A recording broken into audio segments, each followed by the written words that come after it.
I want to talk about Black people serving, and I was a server for a number of years in Las Vegas and in Chestnut Hill in Boston, if you know. Okay, I cannot say that I had a bad time with Black people tipping because, again, I do believe that the confirmation bias is a thing, that people expect Black people to come in, assume that they're not going to tip well, and then they give them shit service and don't give a tip. What I can say is that Black people will run you ragged. They will run you ragged sometimes, but if you like them and you give them good service, oftentimes I find that those Black people don't know how to tip. Every time for me, not every time, but oftentimes they will ask, is this enough? And I think that they think that just giving $5 or $10 is a tip, and they don't know how to calculate 20%. And so I would tell them, I cannot tell you how many Black people I've coached, I've taught, this is how you calculate 20%, and you give 20% if you want to give somebody a tip, a proper and appropriate tip. You can give them a little less than that if you think they didn't do a good job. You can give them more than that if you want to give them enough, right? And there was another girl who got on here and she said, you don't let them run you ragged, you run the show. When it comes to Black tables, that is exactly it. Again, you bring them extra sauces, you have their extra napkins, you know what I mean? You bring their plastic silverware.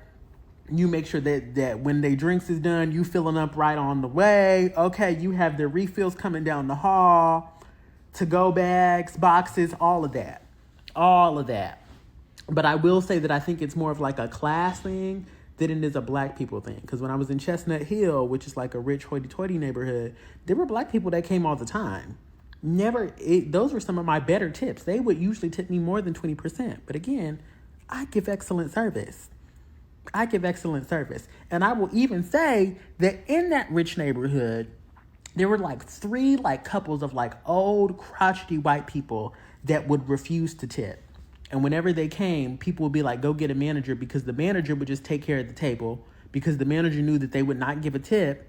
They were crotchety. They'd have all these adjustments. You know what I mean? And the manager would just tip us out and make sure we got us our money and made another table. But yeah, I don't know. It's not my experience, but I give great service across the board. That's me. I do want to add on and say that Black parties are difficult. Even as a Black person, when I'm going out with my family and it's cousins and boyfriends and girlfriends and nieces and nephews, when it comes time to collect them checks, I'll be like, here we go, girl.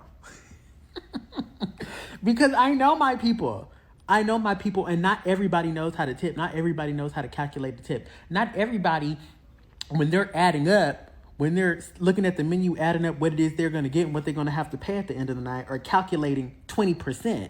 So many people are, I'm going to just throw $5 in. I'm going to just throw $10 in. I'm going to just throw $15 in, which is not how you calculate a tip. That's not how you calculate a tip.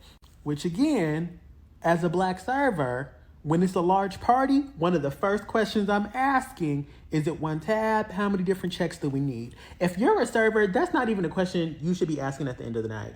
I'm so sorry. If you have more than a 6 top, the first question you want to ask, in my opinion, as a professional, is this one tab, or are we splitting up the tabs? But that's just me.